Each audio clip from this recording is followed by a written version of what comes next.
ॐ सहना भवतु सहनौ भुनक्तु सह वीर्यं करवावहै तेजस्विनावधीतमस्तु मा विद्विषावहै। ॐ शान्ति शान्ति शान्तिः।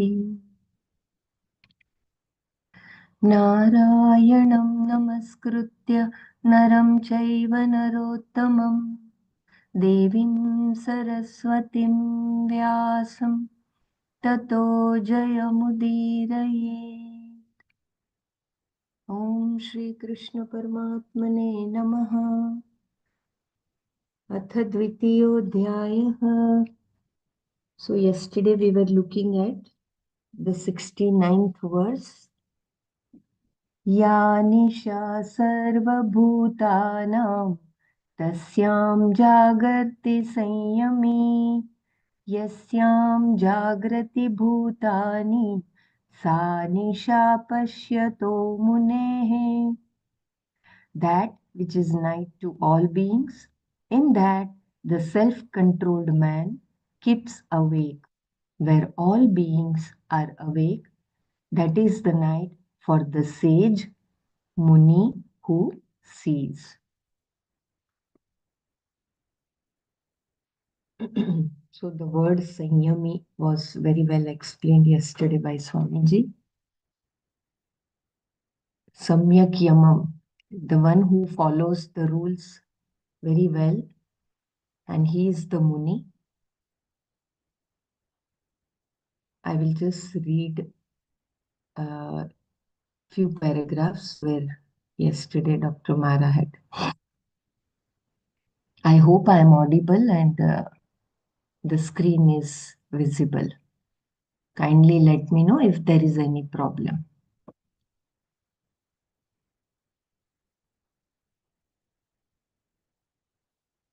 To know a wise person, you need to be wise. This is strictly a matter of two different visions. How then is Arjuna going to understand a wise person? Krishna was saying here that he could only do so by being wise. There is no other way. Being ignorant, you want to understand a wise person.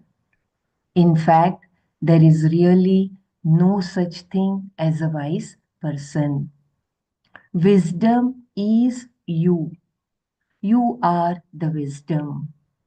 The wise person is one who knows himself or herself, and if you know yourself, you are a wise person. And until you know yourself, how are you going to understand a wise person? To be a wise person, you have to be wise. There is no other way than of knowing the wise person. In response to Arjuna's request for a description of a wise person, Lord Krishna told him, the verse under study, that it takes wisdom alone to be a wise person. The wise person is a wise person.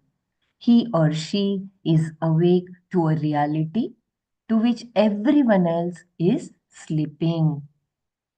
This answer could only have created despair in Arjuna because he wanted to know the characteristics of a wise person so that by emulating them, he himself would become wise. The sleep of ignorance that prevents one from knowing a wise person was explained further by Shankara in his commentary on this verse. For the wise person, there is no activity. because he or she no longer takes himself or herself to be a doer. This applies not only to the performance of Vedic rituals and prayers, Vaidika Vyavahara, but to worldly activities, Laukik Vyavahara as well, such as eating, cooking, dishwashing, bathing, laundering, vacuuming, and conducting business. The notions I am doing this, I am the doer are no longer there. So the one who is wise, he is out of the sleep of ignorance. He is awake to the reality. And he knows that there is no kartrutva, bhuktrutva, and that is why he is he is taking the things as it is. He is doing the things what is required to be done. Not only in the Vaidika Vyavahara, but also in the Laukika Vyavahara. When you know yourself very well, then it is very easy. You have that viveka.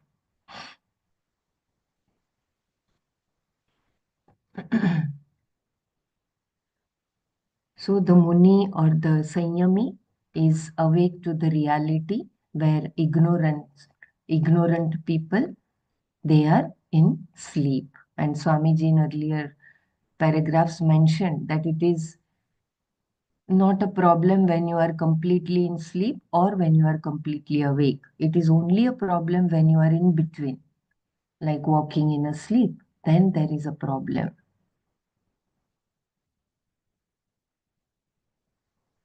Yeah, if you want anything to be shared or repeat, please let me know.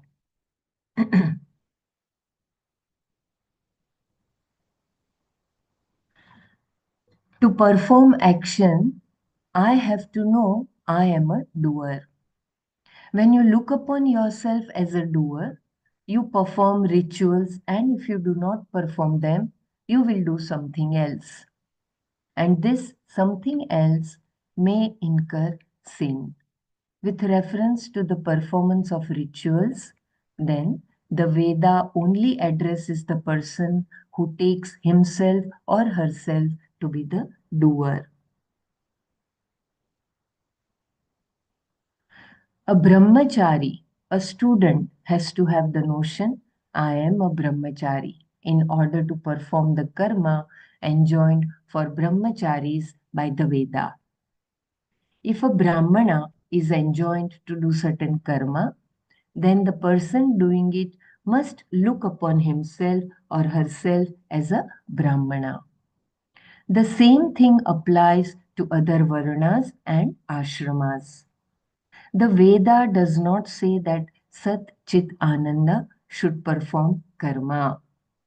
It says that a Brahmana, a Brahmachari, or a married person, a Grihastha, should perform karmas.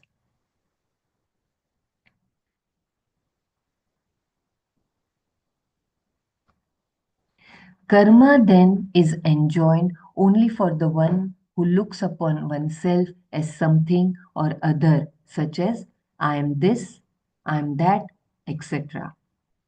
It is not meant for the person who has jnana, in whom self knowledge has taken place.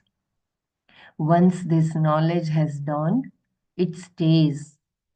Self knowledge is not a dawning knowledge. It is a fully blazing midday sun. In the wake of this knowledge, worldly and scriptural karmas both go away because all activity, vyavhara, is born out of the notion I am the doer. Unless you consider yourself a doer, you cannot perform scriptural or worldly activities, activity itself being a product of self ignorance. But for the one who has self knowledge, This ignorance is not there, and thus it is said that the vyavhara, all activity, goes away.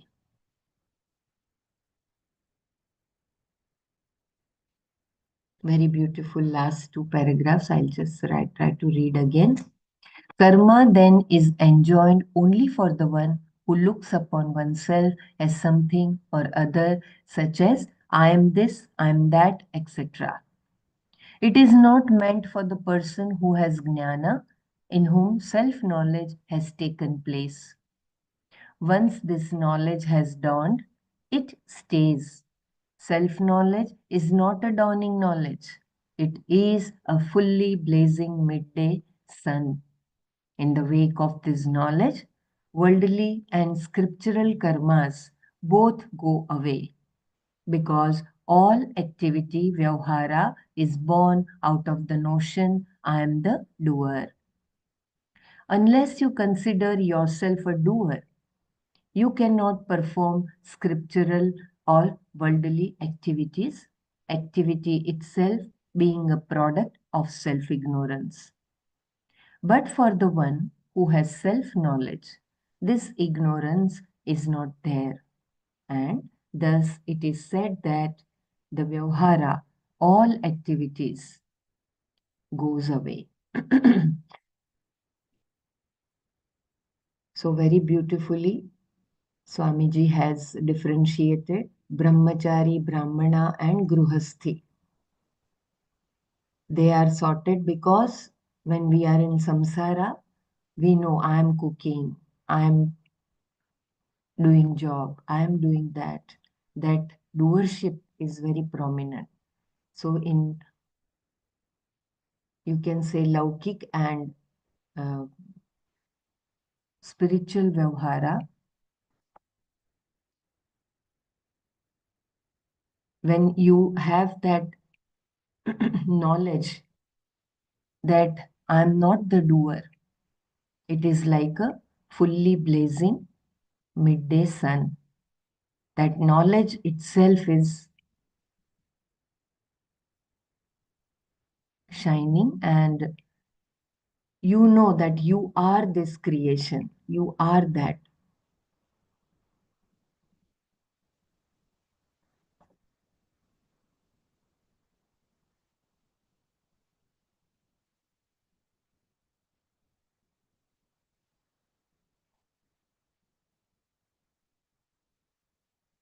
Yeah, anyone wants to share before we go to the new concept, how to remove the notion of doership?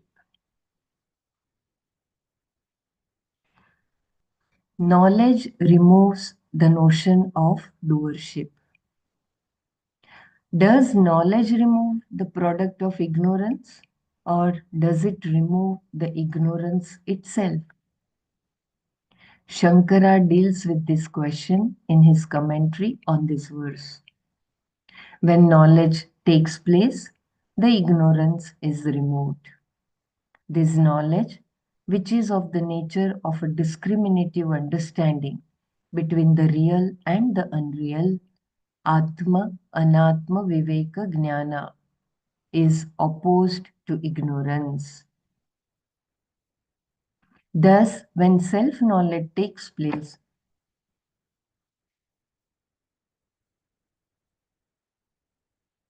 when self knowledge takes place, self ignorance goes away. And when ignorance goes away, its broods, its products also go away. To take the classic example of the seeing of the rope as a snake, ignorance of the rope produces a snake. When the rope ignorance goes away, the snake also goes away. And when we may ask, does the rope ignorance go? When the rope is seen, when it is known, rope ignorance will go only in the wake of rope knowledge. Therefore, rope knowledge is the opposite of rope ignorance. When rope ignorance goes, anything that was there due to that ignorance will also go, because when the cause of a problem is removed, the symptoms also disappear. Similarly, for the person who has knowledge, all activity is gone. Such a person becomes a sarva karma sannyasi, one who renounces all karma. The Veda sets out the karmas that have to be done, and Shankara clarifies as to who has to do them. The person who has such notions as I am a brahmachari, I am a brahmana, I am a married person, I am bound by time, spring, new moon day, full moon day, morning, evening. The one who has these kinds of notions about himself or herself, the one who thinks that he or she is time bound, place bound, and group bound, is the person whom the Shruti, the Veda, addresses with reference to the performance of rituals. If the person knows I am Sat Chit Ananda, the Shruti does not address him or her at all. In fact, it says that you are Sat Chit Ananda, but it reserves this particular statement for the last chapter, which is what we call Vedanta. Until then, the Veda talks exclusively about rituals and meditation, all of which are Dvaita, dual. Only at the end of all this does it say, you are that Brahman, Tat Tvam Asi.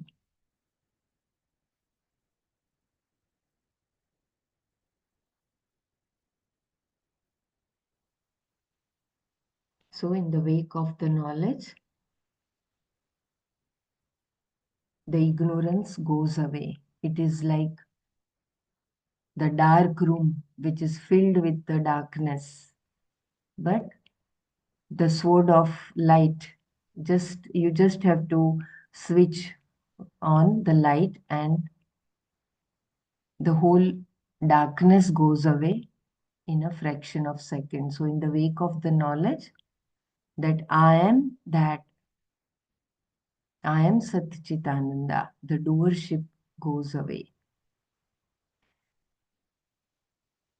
When you consider yourself that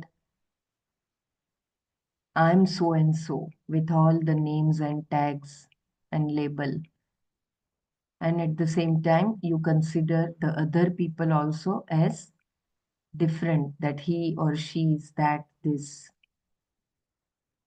When you are bound by the time, when you are bound by the place, then you have that kartrutva bhoktrutva notions. But when you know that you are beyond this all,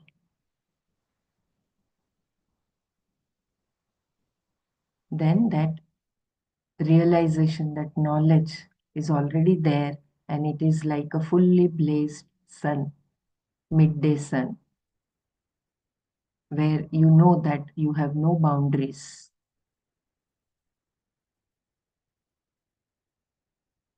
Yeah, please share.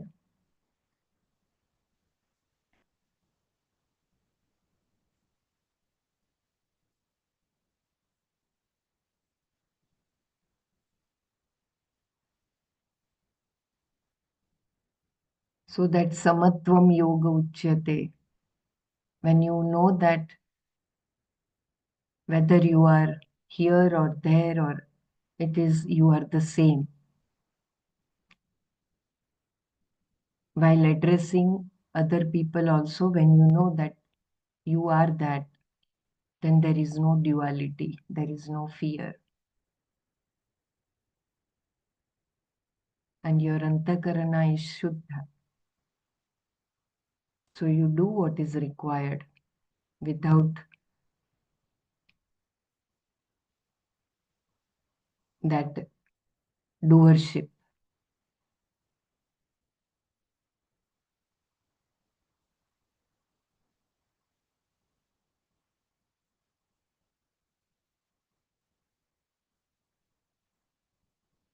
So for the Jnani, Muni, Sanyami, the Shruti does not address because he knows that I am that Satchit Ananda.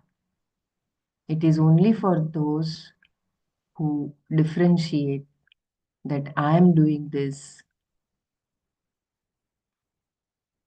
Today is full moon, so I have to perform this. Or today is no moon, so I have to do this. So for them, again, all the rituals and other activities of Dvaita.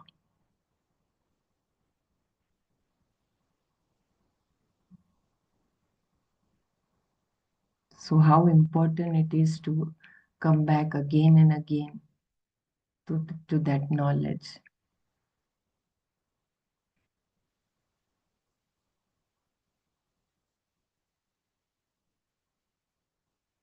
Why should I perform karma? The question may then be asked, why did the Shruti not say this in the beginning? If it had done so, I need not have done all this karma. I did the morning and evening prayers because the Veda said to do them, and I had faith in the Veda. Now I find that these karmas have become a colossal waste because at the end of it all, the Veda tells me that I am Brahman and that karma is of no use. If karma will not give me moksha, why did it not say so in the beginning? The reason the Veda does not tell you right in the beginning that you are Brahman is because you have to be ready for this knowledge. By performing karma, you are able to eventually get to the last chapter of the Veda and understand what it says. By not performing karma, you will be neither a jnani nor a devout person. You will only be driftwood with no moorings whatsoever. The rule is that those who are not ready for the knowledge should not be disturbed with it. We will see this later in the Gita. Instead, people are encouraged to perform karma in order to prepare their minds for the knowledge. They are told about Swarga, heaven, in the beginning, so that they will perform the enjoined rituals for gaining Swarga. In this way, they will definitely avoid Papa and Punya will follow.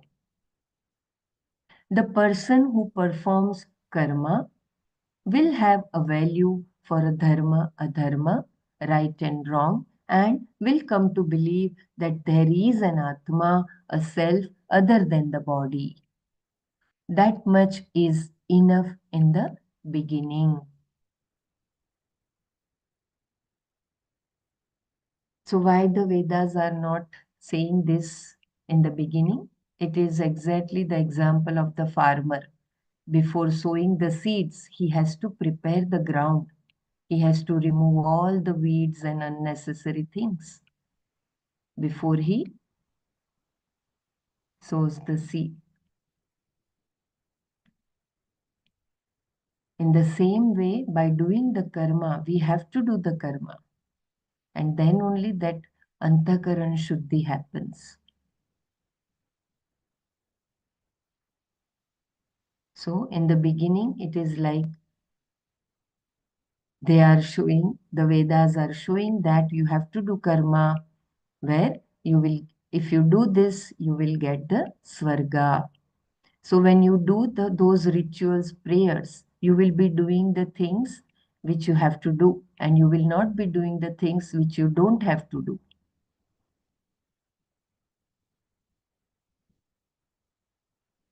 And while performing the karma, he will have the value for dharma, adharma, that is right and wrong. And then gradually he comes to believe that there is an Atma, a self, which is other than the body. which is sufficient to begin with.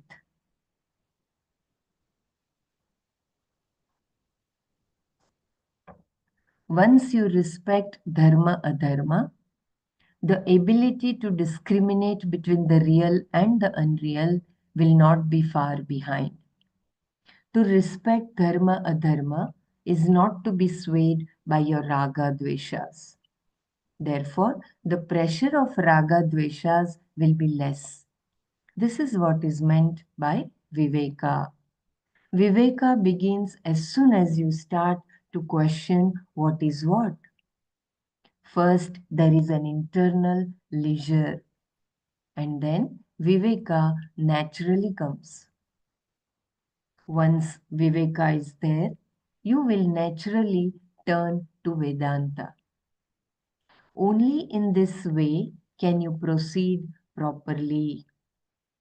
Therefore, as long as self ignorance is there, one should perform karma. Whereas once there is self knowledge, there is renunciation of karma, sarva karma sannyasa. Shankara repeats this argument throughout his commentary on the Gita. This is because there was a notion prevalent in his day that the Veda enjoins one to do karma and at the same time to gain the knowledge that I am Brahman. This position maintains that both will give you moksha and is refuted by Shankara at every opportunity.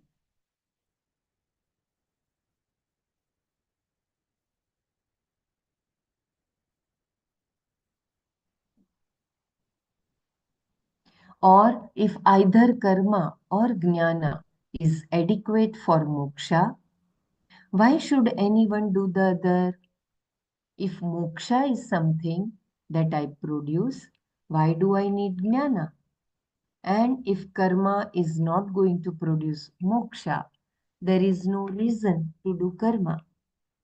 If I am Brahman, Kshamyatam, if I am Brahman and I merely need to know it, which is Shankara's contention, then jnana is moksha and I do not need to do anything. Thus, the question, why should one do karma? The answer is that one performs karma in order to purify the mind for chitta shuddhi.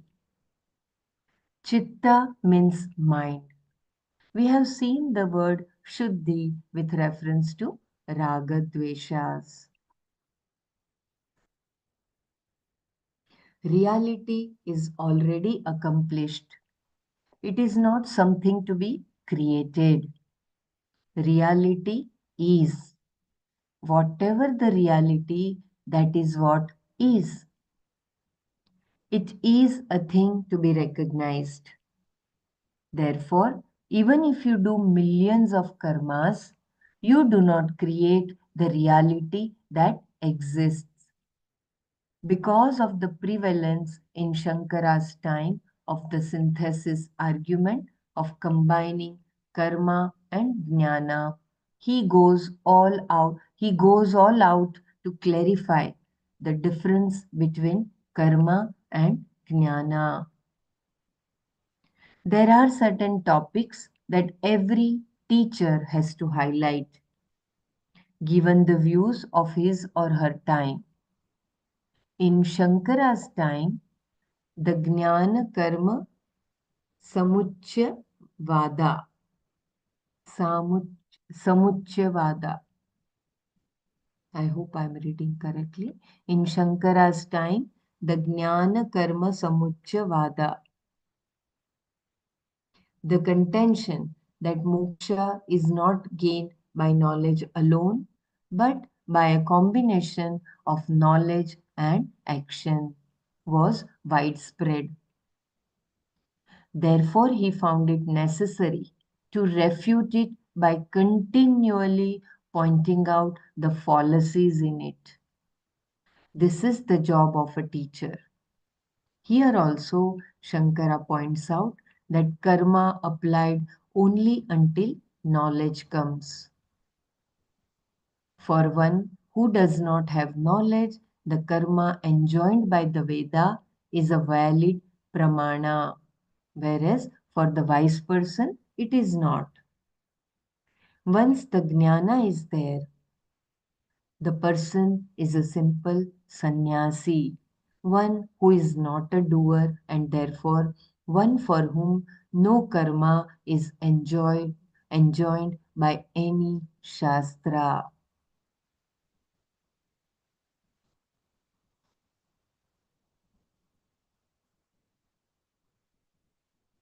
So earlier it was prevailing karma and action both lead to moksha. But Shankara points out that karma applied until the knowledge, until there is ignorance about the self. But for the Sarva Karma Sannyasi, the one who knows himself or herself, for him there is no doership, and for that's why for him no karma is enjoined by any shastra.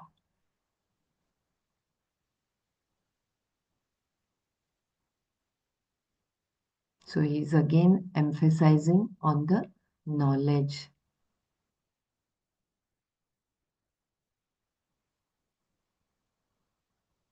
The only difference is that when you have prepared the ground and then sowing the seed, then you will have the confirmation that there will be a result.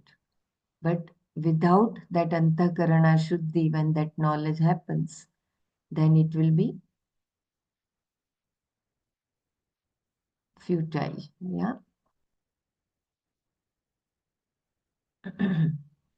And knowledge alone has that capacity to take us to the moksha. It makes us free from all the kartrutva, bhoktrutva notions.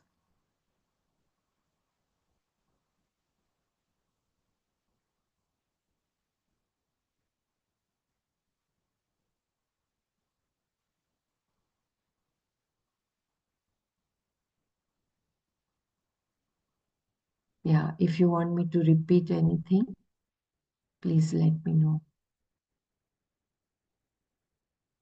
If you want to share, please do share.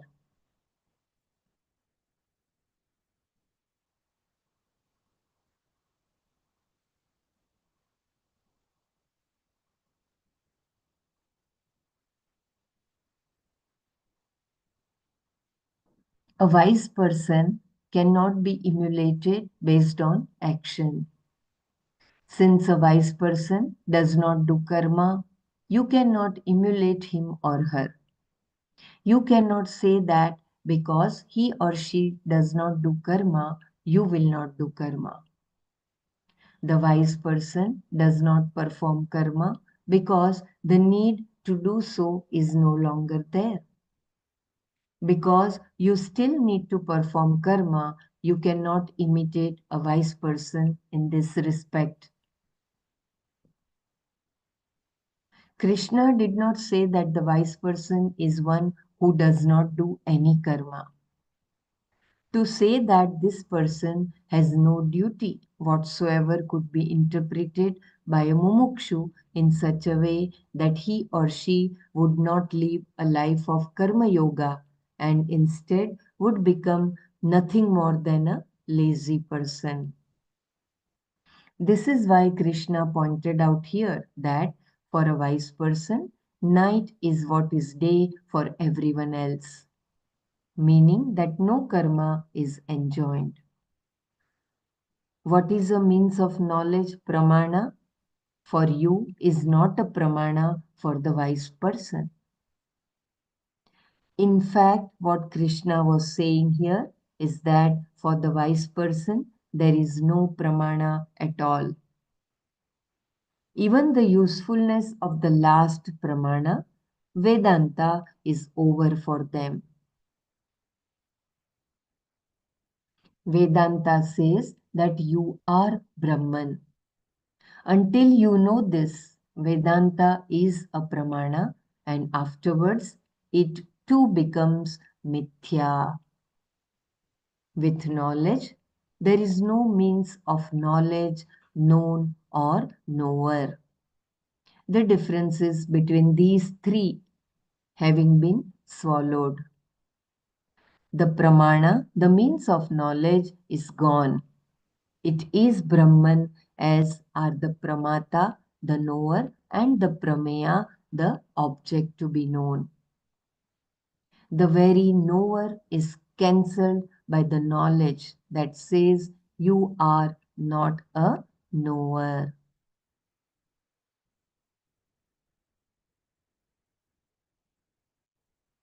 So, all the differences, when they are dissolved, then the pramana, pramata, and prameya, they all become one with the knowledge. And so that's why the one who is jnani, for him there is no pramana.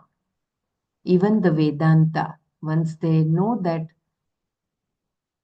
they are Brahman, you are that Satchitananda, then even Vedanta as a pramana, it too becomes mithya.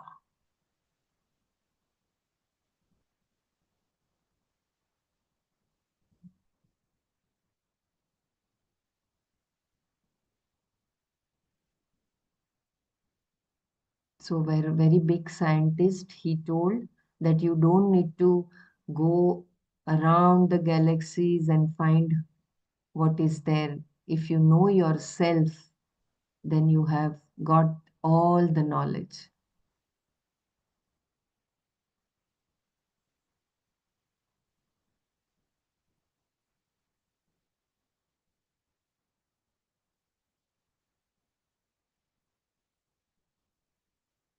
Very beautiful.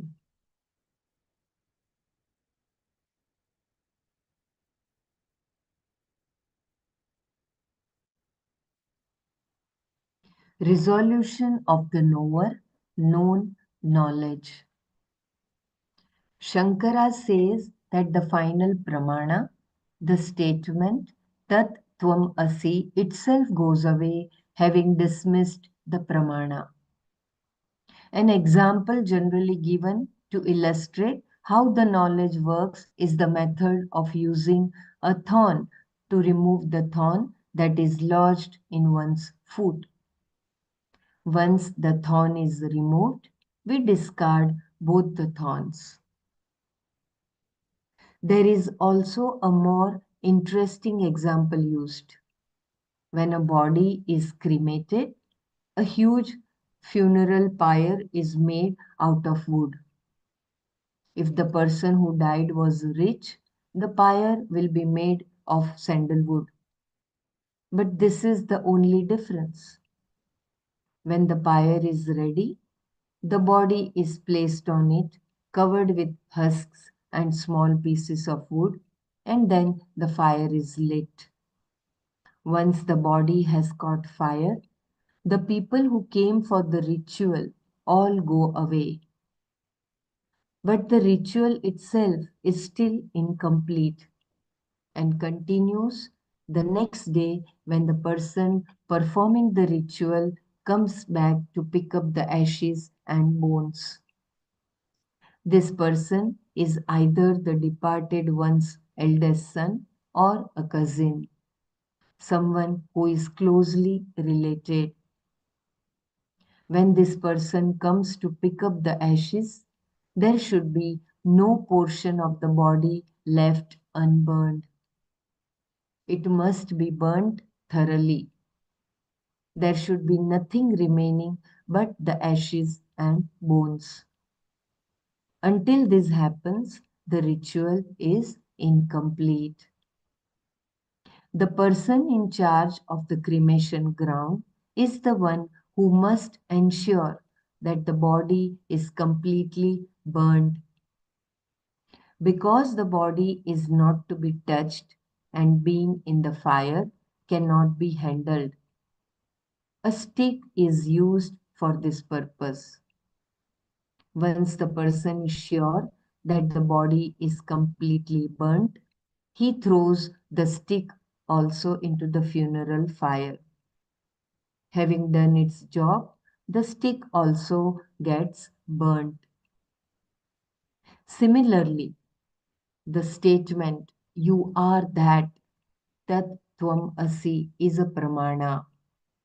The pramata, the knower, you, the jiva is told, you are Brahman.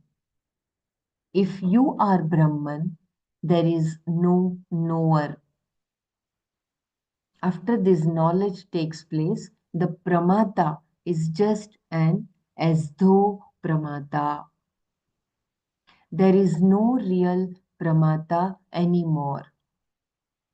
When the knower is told, you are not a knower, you are Brahman, the knower is sublated.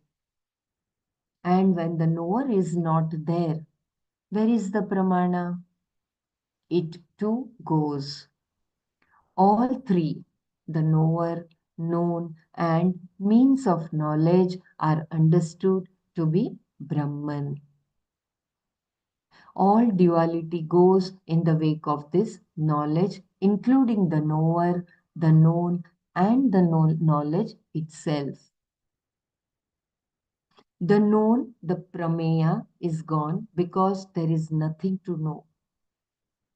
Once knowledge takes place, all three, pramata, prameya, and pramana, become meaningless. Therefore, all the knower known knowledge activities resolve in the wake of the knowledge that I am Brahman. This is what Krishna meant when he said that what is day for everyone else is night for the wise person. This was alone conveyed by Shankara in his commentary. All translations, therefore, should be read with this meaning in mind.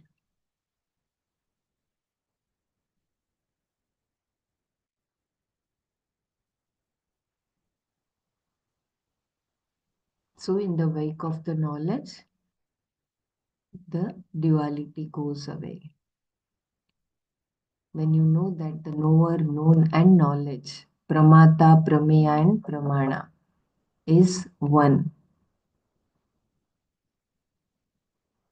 And that is why, for the person who is awake to this reality of his or herself, he is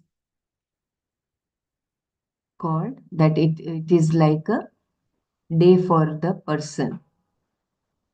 And for the ignorant person, it is like a night. He is still in that ignorant state of sleep, who is not aware about himself or herself.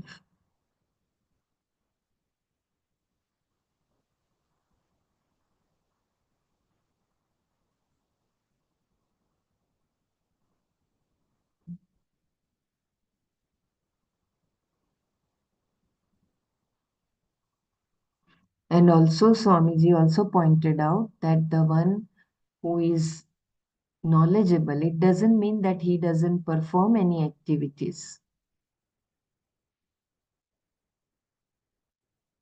He does perform the activities, but without the doership and enjoyership.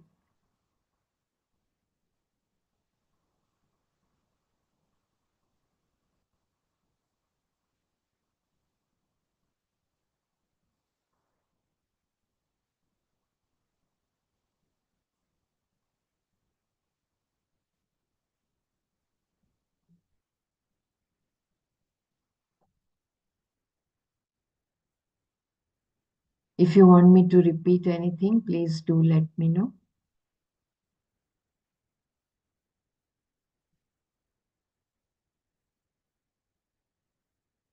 Emulate the values of a wise person.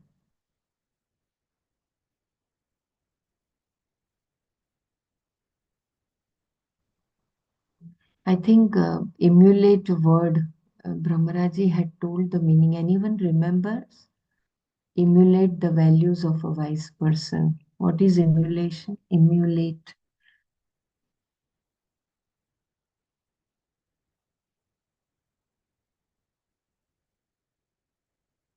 No problem. We'll find out.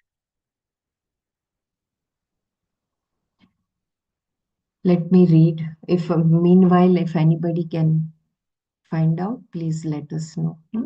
Emulate the values of a wise person. Any description of a person of steady wisdom, sthita prajna, is useless, really speaking. We can only talk about the wisdom, prajna, that makes a person wise. Unless you have this wisdom yourself, you cannot understand what a wise person is. A Mahatma knows a Mahatma, whereas one who is not a Mahatma cannot appreciate a Mahatma. Therefore, any description other than an unfoldment of the wisdom that makes such a person wise is really meaningless. But still, Arjuna wanted a description. He also wanted to know how a wise person reacts to the world. In his response, Krishna told Arjuna certain things, including the fact that one cannot emulate a wise person except insofar as values are concerned.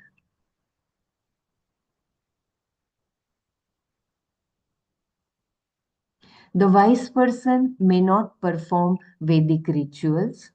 For such a person, these karmas are no longer necessary because the previous performance of the scriptural injunctions has found its fulfillment in wisdom.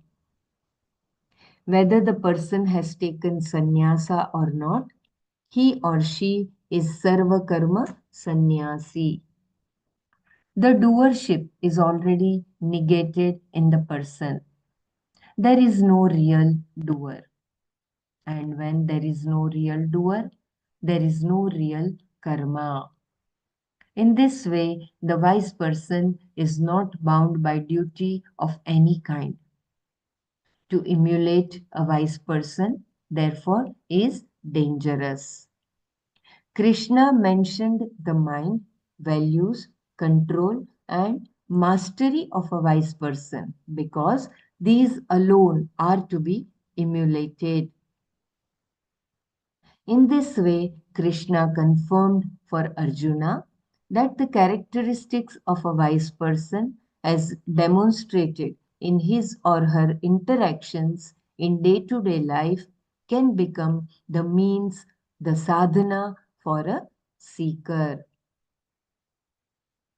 Finally, Krishna said that a wise person is as different from an ajnani as day is from the night, meaning that there is no way of unfolding what a wise person is.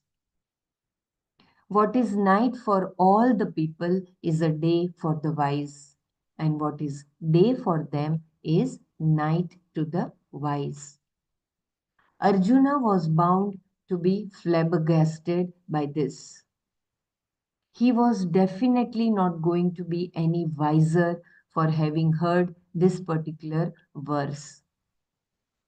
Therefore, out of sympathy and compassion, Krishna followed his night and day example with another example, an illustration that Arjuna could hold on to, and one that would enable him to appreciate in a way what a wise person is.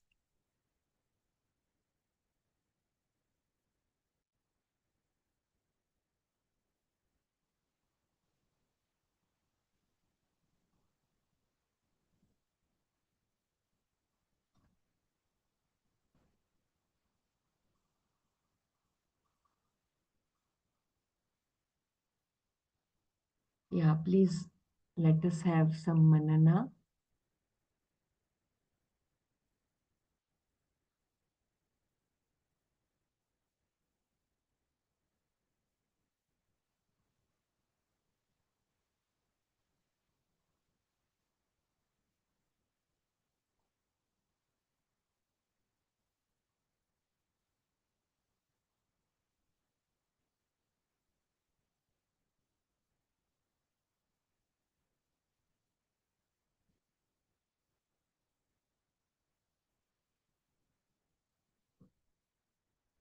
So for the Sarvakarma Sannyasi, he performs the activities as though he is doing, but he is not attached to the doership or enjoyership. There is no kartrutva bhavana or bhoktrutva bhavana.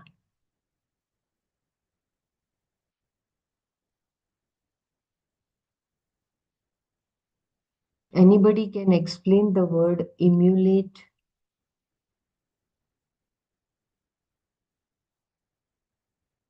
It is emulate or emulate? Emulate means to copy, to imitate. To imitate, yeah.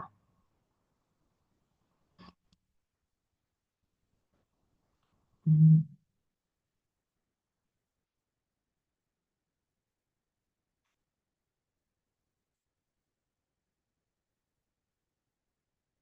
You cannot blindly imitate the jnani that he is not doing the things, so I also will not do things. He has reached that stage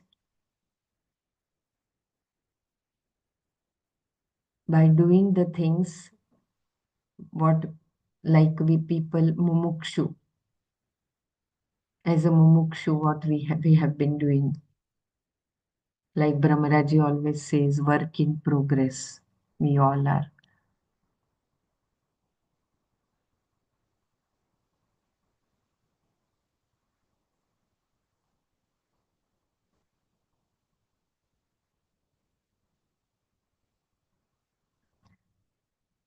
So after this shloka, Ya Nisha Sarva Bhutani, Bhagavan felt that Arjuna is flabbergasted. He is not clear that how it is like for the jnani when everybody is sleeping, that time it is a day for the jnani, and when everybody is awake is the night for the jnani. So Bhagavan explains with the other shloka, with another example, out of sympathy and compassion.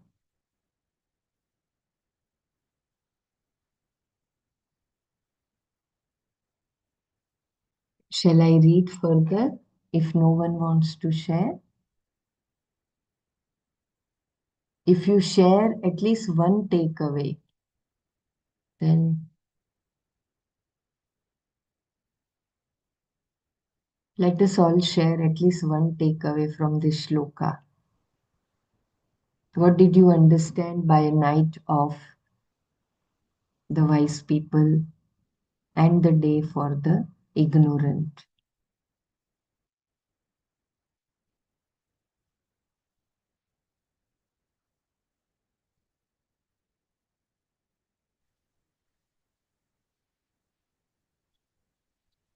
I think here the inner meaning of the day and night references like ignorant, for ignorant, the world of Maya, the whole Prakriti is so prominent, and that is his world.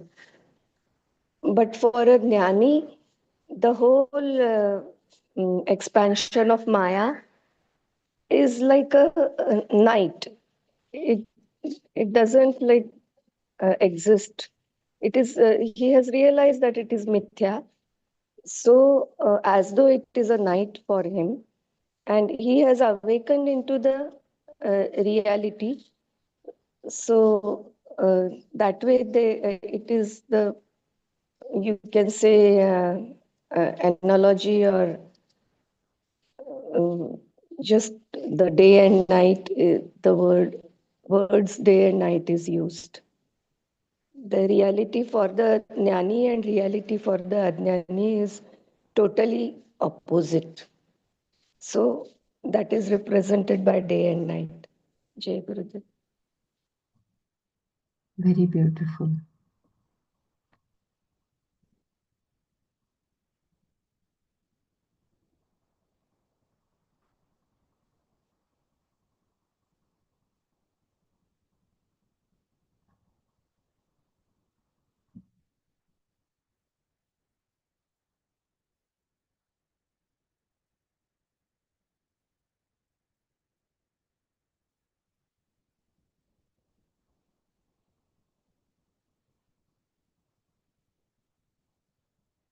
I will just read this shloka. We can do it tomorrow.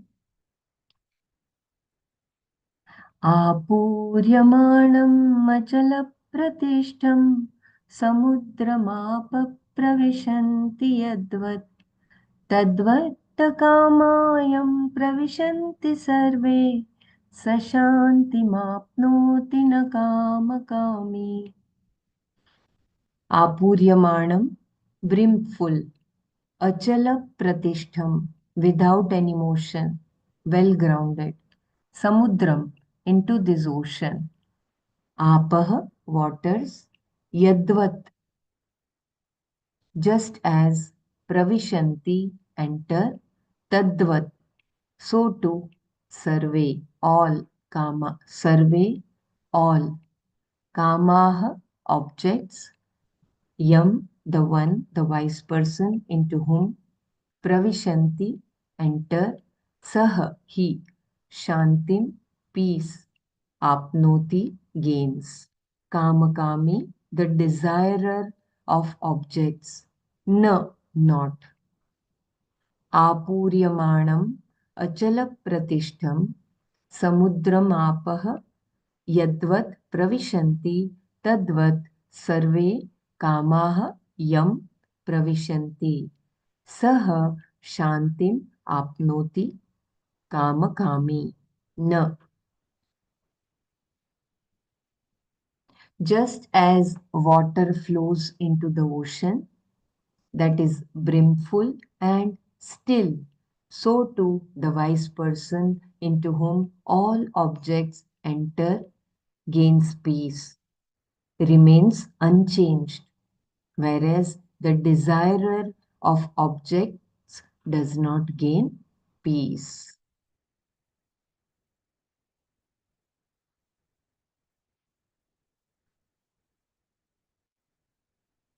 And I will also read that the previous word which I read, which we just completed.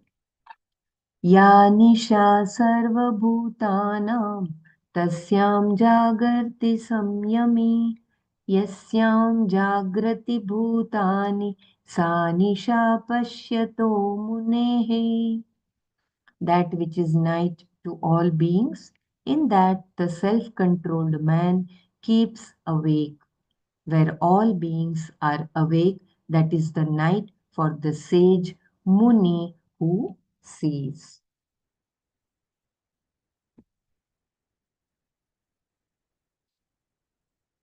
Yeah, please share at least one takeaway from the verse what we just completed. If you want me to repeat any paragraph.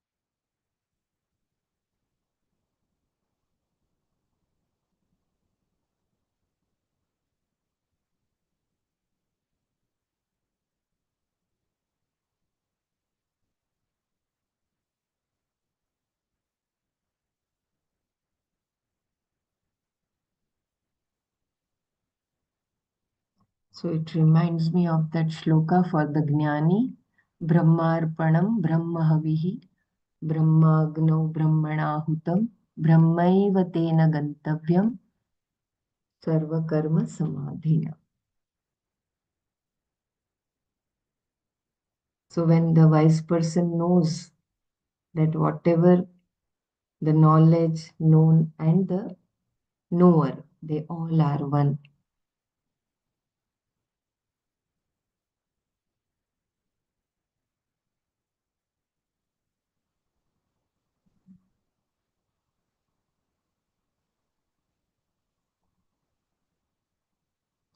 Yeah, if there is no sharing, then I will put the meditation. Just give me 2 minutes. You can share your understanding. It will help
Meditation is accepting this moment, living every moment totally with depth. Let us keep our spine erect and body relaxed and eyes closed.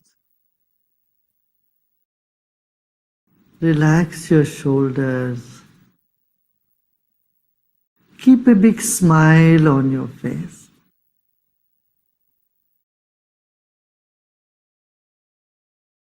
You're sitting like the statue of Buddha, very serene and with a serene smile on your face.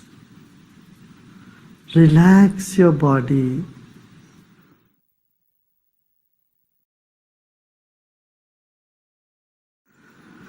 Let's take a deep breath in and breathe out. Become aware of your chest region, throat and chest region. If you notice some tension in the body, just let it be. Except those parts of the body where you feel a tension, the other parts are in comfort. Other parts are at peace. Become aware of that also.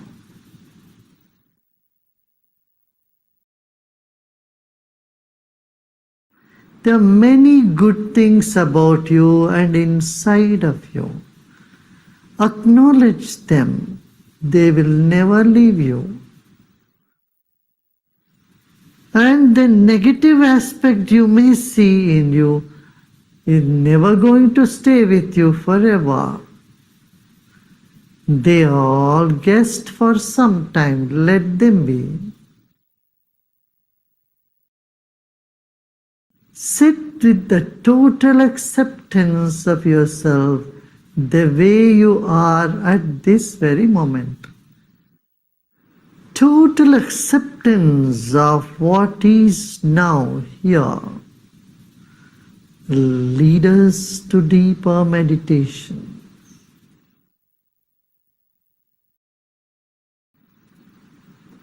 Let go of all the effort.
Om Shanti Shanti Shanti. Let go of all your effort and be in this emptiness.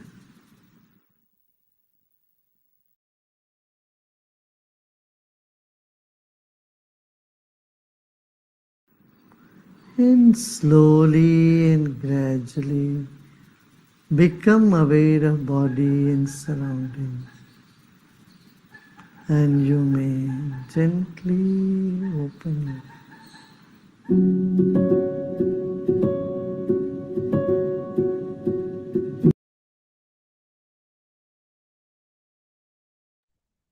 ॐ सर्वे भवन्तु सुखिनः सर्वे सन्तु निरामयाः सर्वे भद्राणि पश्यन्तु मा कश्चित् दुःखभाग् भवेत् ॐ शान्ति शान्ति शान्तिः हरिः ॐ श्रीगुरुभ्यो नमः हरिः ॐ तत्सत् सर्वं श्रीकृष्णार्पणमस्तु जय गुरुदेव